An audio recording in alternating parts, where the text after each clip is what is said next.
ये Kabir is God कोई आए हैं। हाँ जी, कबीर इज गॉड, बताएं क्या कहना चाहते हैं। नमस्कार सर। हाँ जी नमस्कार। आवाज ठीक आ रही है मेरी? आ तो रही है, थोड़ी बैकग्राउंड साउंड भी है, बोलिए। हाँ जी।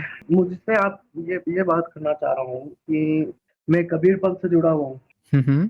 और संत रामपाल जी महाराज मेरे गुरु हैं। ई कौन है? ये सतलोक आश्रम, जिला हिसार बरवाला में है ना, संत रामपाल कौन जी है महाराज। मतलब, कोई ईश्वर मानने वाले हैं, देवी देवता मानने, वेद पुराण मानने वाले, कौन है ये? ब्राह्मण ये है क्या है? ये है तत्वदर्शी संत। ये बताते हैं, इनका सबसे पहला नारा ये है कि जीव हमारी जाति है, मानव धर्म हमारा, हिंदू मुस्लिम सिख वेद ईसाई जन्म नहीं वेद कोई। मानते हैं, वेद जी, को ये मानते चारों हैं वो? वेद। जी, चारों वेदों को हैं? मानते हैं। तो हाँ फिर जी, हाँ तो जी। पाखंडी होंगे ना, फिर तो पाखंडी सभी होंगे। शास्त्रों सभी शास्त्रों को, सभी वेदों को, सभी धर्मों के सभी सप्त ग्रंथों को, सबको मानते हैं वो। बताइए, तब तो मानते हैं सारे धर्म ग्रंथों को, इसका मतलब कि उन्होंने वेद पढ़ा नहीं है। आपने वेद पढ़ा है? जी, मैंने उन्होंने जो बताया है वेद वहीं तक पढ़ा है। मैंने खुद ने वेद नहीं पढ़े। तो अच्छा, तो उन्होंने आपको ना ठीक से पढ़ाया नहीं है दरअसल। एक काम करते अच्छा। हैं, थोड़ा सा ना वेद पढ़ ही जी। लेते हैं, ताकि आपको ये सही हो जाए कि आपके गुरुजी आपको सही से बताए भी हैं या नहीं बताए हैं। अच्छा। गुरु जो होता है, आधा अगर ज्ञान दे देगा आपको, तो आधे ज्ञान में तो आप फंस जाएंगे, है ना? हाँ जी, हाँ जी, हाँ जी। तो पूरा ज्ञान लेना जरूरी है। पूरा ज्ञान कहाँ से पता चलेगा? पूरा ज्ञान पता चलेगा जब हम वेद ही खोल लेंगे और वेद को हाँ ही जी। देख लेंगे कि भाई वेद में आपके गुरुजी ने जो बताया है, जिस पर उनका पूरा विश्वास है, उसमें क्या क्या लिखा है, क्या नहीं लिखा है। हम्म। तो हम सबसे पहले खोलते हैं। आप मांस मछली खाते हैं कि नहीं खाते हैं? नहीं नहीं, प्योर वेजिटेरियन। अच्छा, प्योर वेजिटेरियन है। तो ये मैं वेद की किताब ये ओपन कर देता हूँ। ये आपका वेद है, हाँ जी, हाँ जी। ये ऋग्वेद है, ठीक है। हाँ अब जी। इस ऋग्वेद का हम ओपन करते हैं 10वां मंडल। ये आ जाते हैं 10वें मंडल पे, और इस 10वें मंडल के 61 सूक्त पे आ जाते हैं। ये 62, ये 61 आ गया। अब हाँ जी। इसका जो है, हम वेद का थोड़ा सा ज्ञान देख लेते हैं, क्या क्या ज्ञान दिया है वेद ने। इसमें 7 नंबर आपको दिख रहा है मंत्र, हाँ, 7 7 नंबर नंबर लिखे। मंत्र। हाँ, हाँ जी, हाँ जी, पढ़िए हाँ जरा, जी। क्या लिख, पढ़िए तो एक बार क्या लिखा है। अनुवाद पढ़ूँ ना सिर्फ? अनुवाद पढ़ लीजिए। जिस समय पिता ने अपनी पुत्री के साथ संभोग किया, उस समय हम्म। धरती से मिलकर वीर्य त्याग किया। शोभन कर्म हम्म। वाले देवों ने उसी वीर्य से वृत्रक्ष देव वास्तव शक्ति का उत्पादन किया। हम्म। हाँ जी। इसका मतलब आप उन्होंने, समझते हैं क्या कह रहा है? हाँ, जिस समय ये किसने किया? ये पिता ने पुत्री के साथ कर दिया आपके वेद में। पिता ने पिता के साथ पुत्री को संभोग किया, उस समय धरती से मिलकर वीर्य। कौन है पिता और कौन है पुत्री? 5 नंबर पढ़िए, 5 नंबर में पता चल जाएगा पिता कौन है। प्रजापति का पुत्र उत्पन्न करने से समर्थ वीर्य सर्वोत्तम है। प्रजापति ने अपने उस मानव हितकारी वीर्य का त्याग किया जिसे उन्हें अपनी सुंदर उषा के शरीर में संचित किया था। हम्म। तो ये पिता जो है प्रजापति है, जिसको आप परमेश्वर जो है आपका, जिसने सृष्टि की रचना की है, प्रजापति, वही प्रजापति है ये। अच्छा। वो अपना बच्चा पैदा करना चाहते हैं, तो उसने हम्म। उसकी अपनी पुत्री है। बताइए, ये वेद का कौन सा ज्ञान है जिस पर उनकी आस्था है, आपके गुरु की? हाँ जी। हम्म। हाँ जी। बताइए, और कुछ दिखाऊं? एक और दिखा देता हूँ, अभी तो एक मैंने दिखाया है ना, एक और दिखा देता हूँ। ये 7वें मंडल का 33 नंबर सूक्त पे आ जाते हैं। तो इसमें आपको 11 नंबर दिख रहा है क्या? 11 नंबर हाँ हाँ, 10 11। पढ़िए तो क्या है लिखा है। वशिष्ठ 11। है वशिष्ठ, तुम मित्र व वरुण के पुत्र हो। हे ब्राह्मण, तुम उर्वशी के मन से उत्पन्न हुए हो। उर्वशी को देखकर मित्र व अरुण का वीर्य स्खलित हुआ था।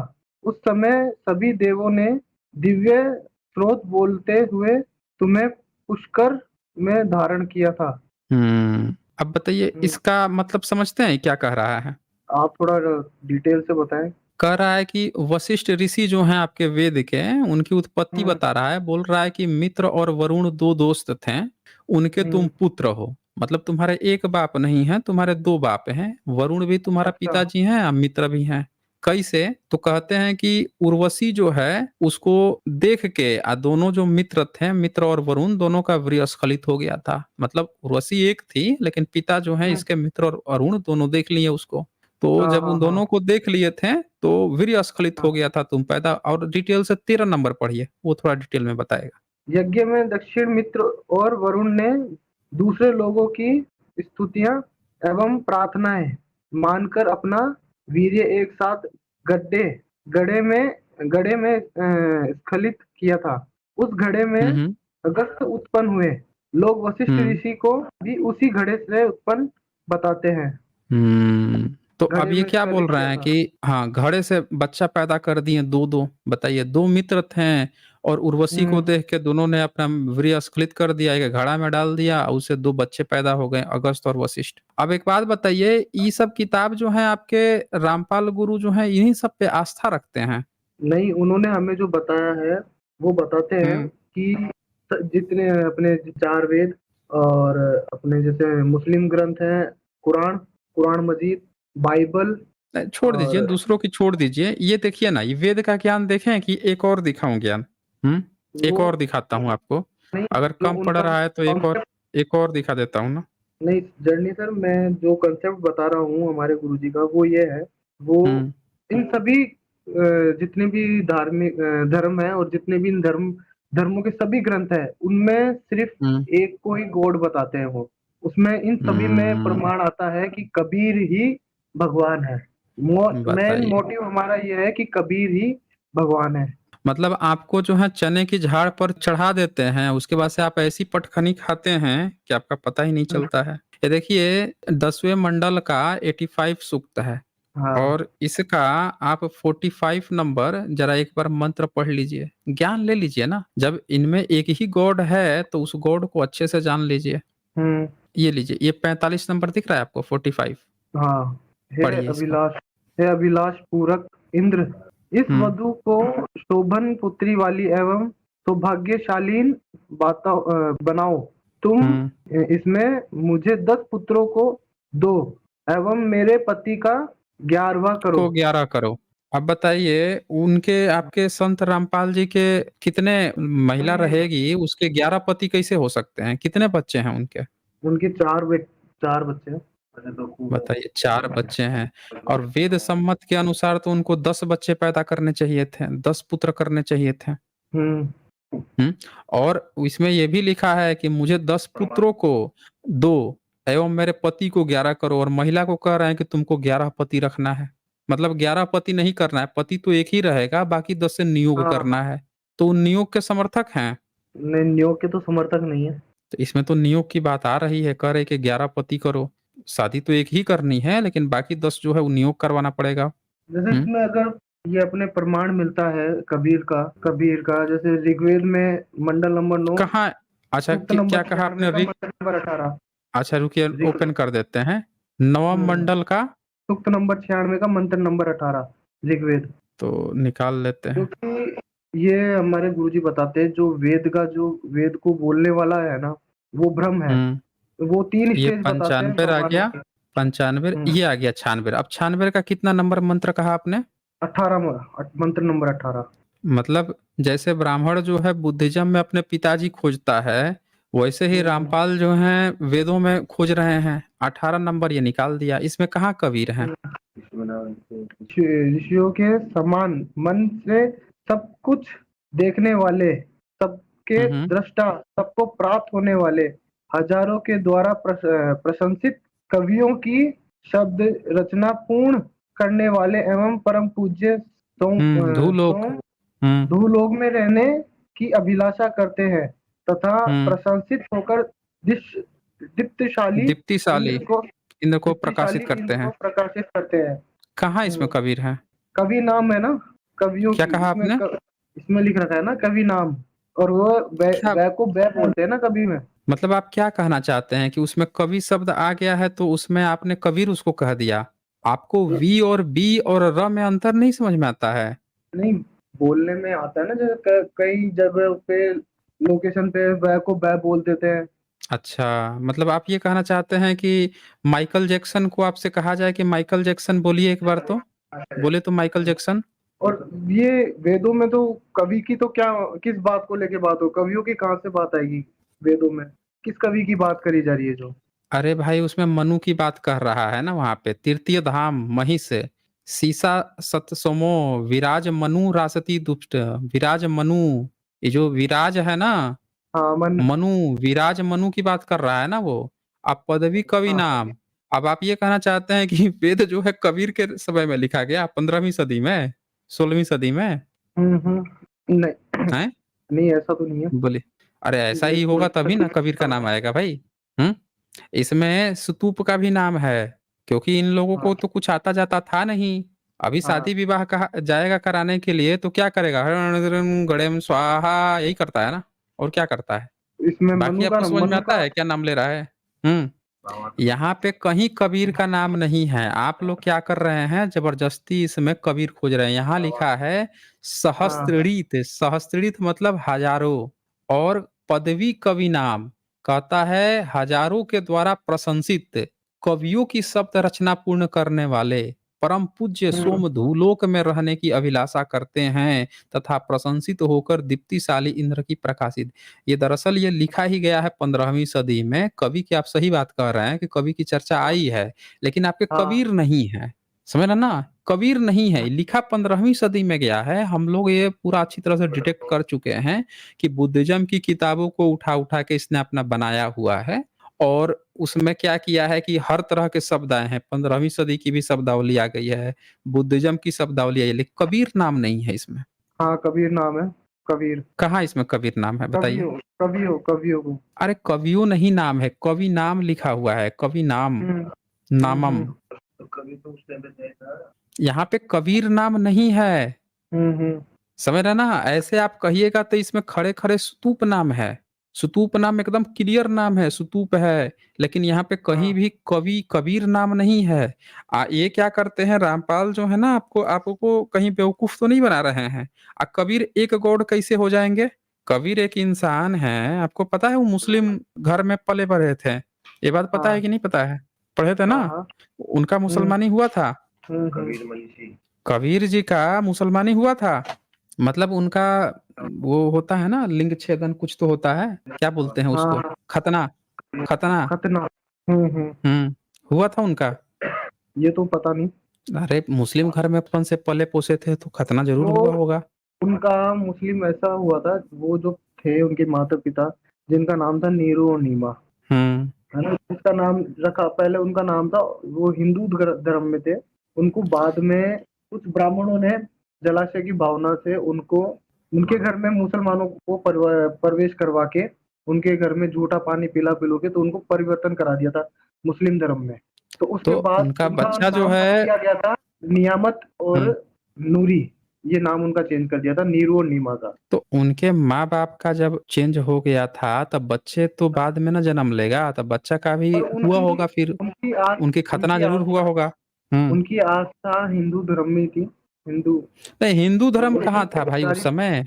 अरे उस समय हिंदू शब्द नाम नहीं आया है ब्राह्मणों के किसी किताब में, वो 16 शताब्दी तुलसीदास के में। किताब में कहीं नाम नहीं है।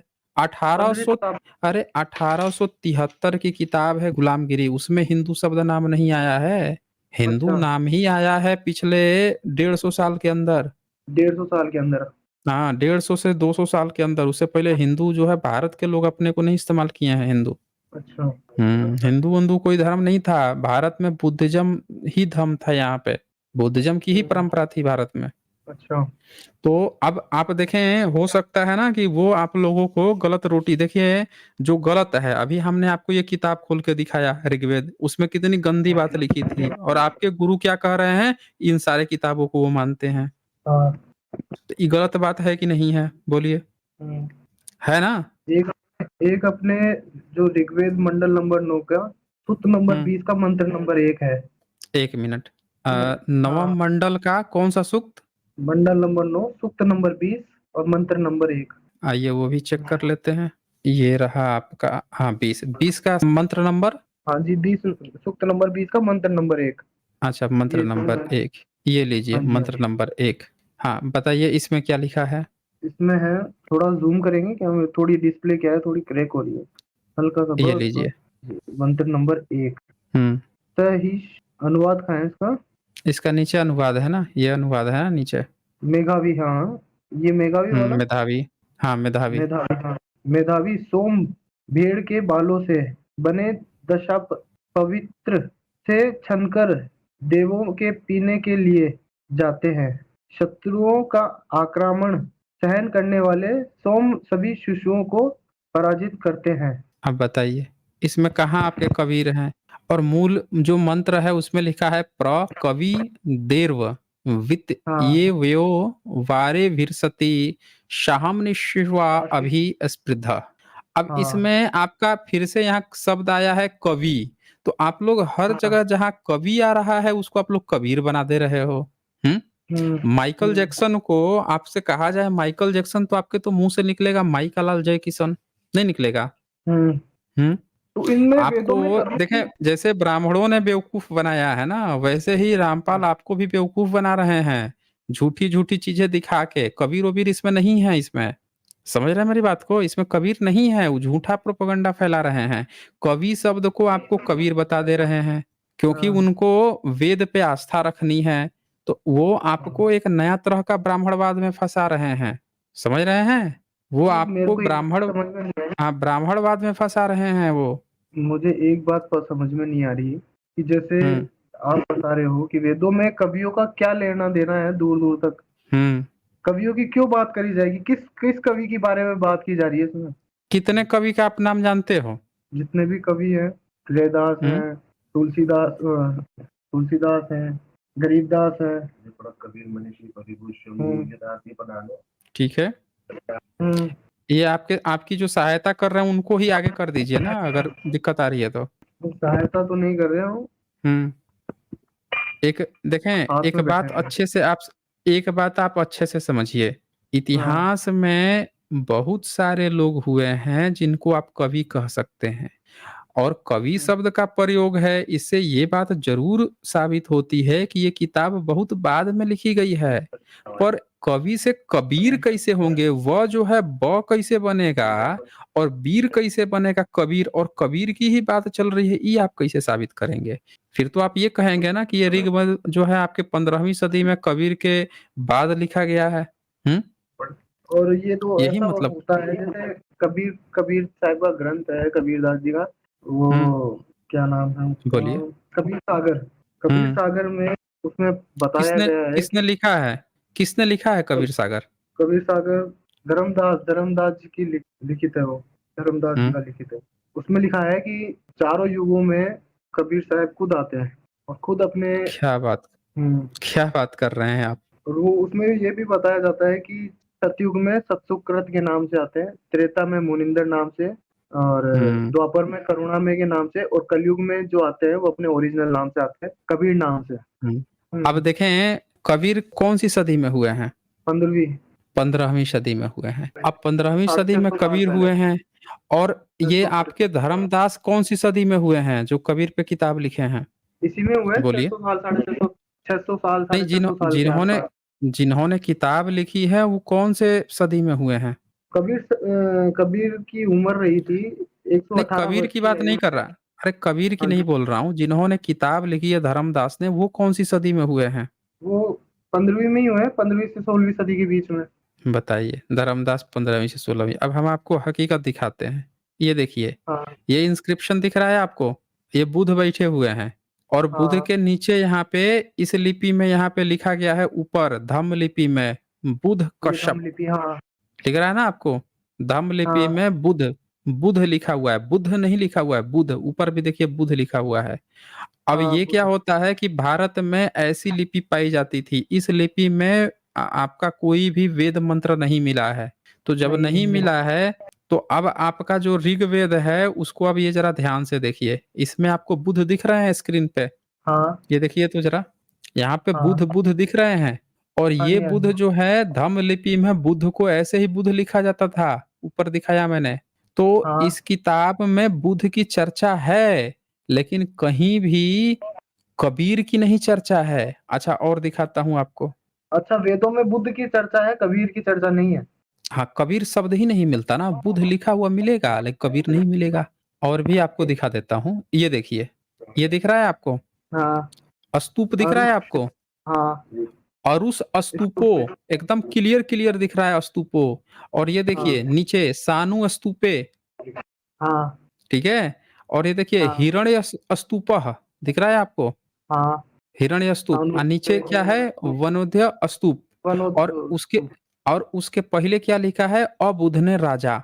हाँ क्या लिखा है, अबुधने राजा, मतलब बुध राजा नहीं, अबुधने राजा। और यहाँ से तुप मतलब है, क्या होता है इसका?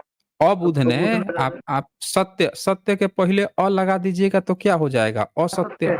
हाँ तो बुधने बुधने राजा के पहले अ लगा दीजिएगा तो अबुधने राजा हो जाएगा। उसके नीचे क्या हाँ लिखा है, नीचीना अश्रुपरि बुधन। फिर से यहाँ हाँ बुध की चर्चा आ रही है।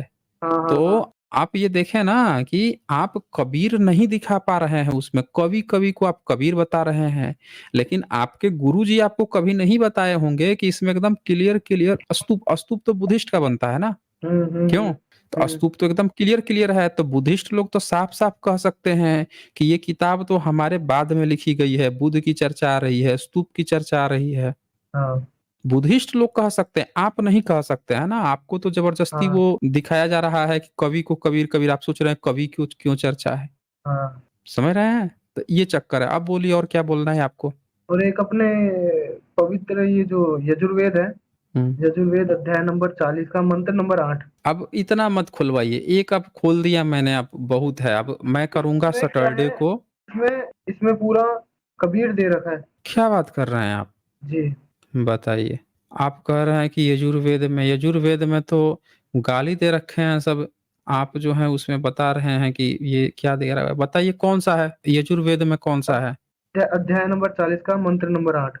रुक जाइए, खोलने दीजिए। अब इसके बाद नहीं खोलूंगा, आखिरी है ये यजुर्वेद है। चैप्टर नंबर कौन सा बताया आपने? अध्याय नंबर 40 का मंत्र नंबर 8। ये रहा 40वां, 8 नंबर खोल लिया मैंने। बताइए इसमें कहाँ है कबीर, ये देखिए 8 नंबर। वह परम पिता वह हम्म। परम पिता सर्वव्याप, चमकीला, हम्म। काया रहित, नाड़ियों से रहित है। वह हम्म। घावों से रहित है, पवित्र, घावों से रहित पवित्र, आप बगल पाप वाले को रहित, दे दीजिए ना, आप आराम कीजिए, बगल वाले को दे दीजिए ना।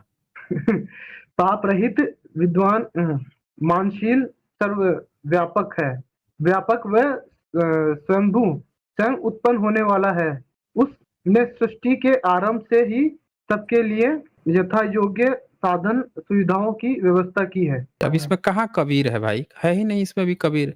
मूल में आप देखिए तो यहाँ भी कवि मनीषी लिखा हुआ है, कवि मनीषी परिभू, यहाँ कबीर नहीं है। आप बोल रहे थे ना इसमें एकदम कबीर है, कबीर है, कहाँ है कवि?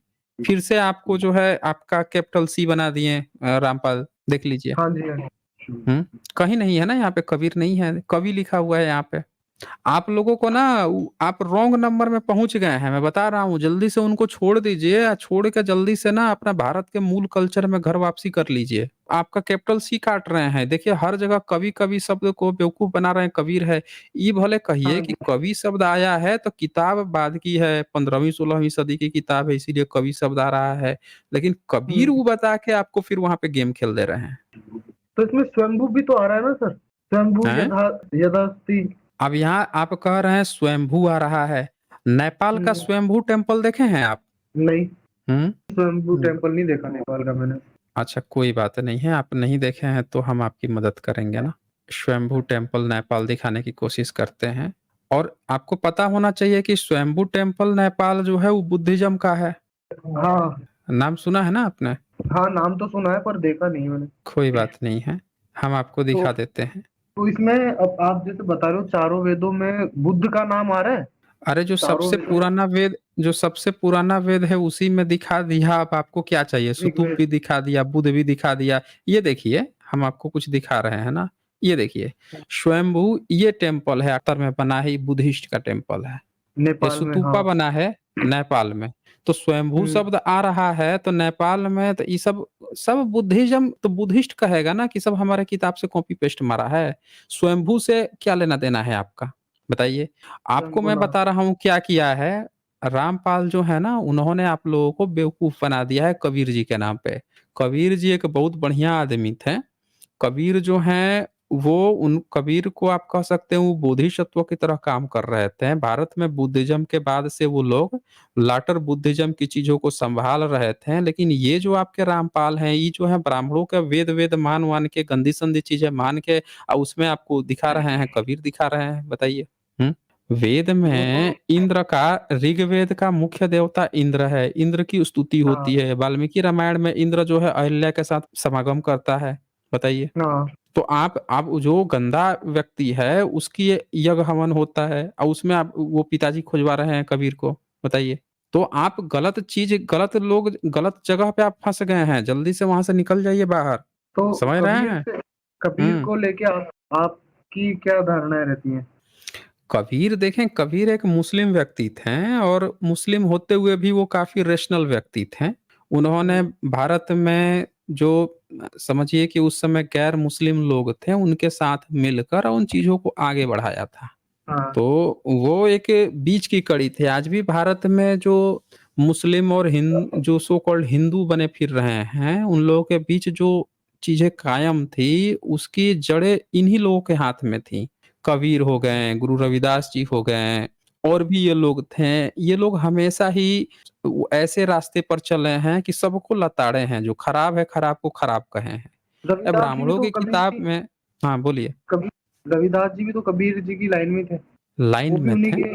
उन्हीं के शिष्य बताते हैं रविदास जी को। बताइए, आप शिष्य शिष्य भी बना दिए हैं आप तो। यहाँ वेद में हाँ, आप खोज रहे थे, एक जगह नहीं खोज पाए हैं और वहाँ पे आप जो हैं वो बना दिए। हुँ। आप एक काम कीजिएगा, सैटरडे को मैं कबीर जी पे करूँगा स्ट्रीम, आ जाइएगा साइंस जर्नी चैनल पे। साइंस जर्नी चैनल में सैटरडे को दोपहर में 1:30 पे आ जाइएगा, ठीक है? और आप जो हैं इन किताबों में कबीर खोजना छोड़ दीजिए, वो बेवकूफ़ बना रहे हैं आपको।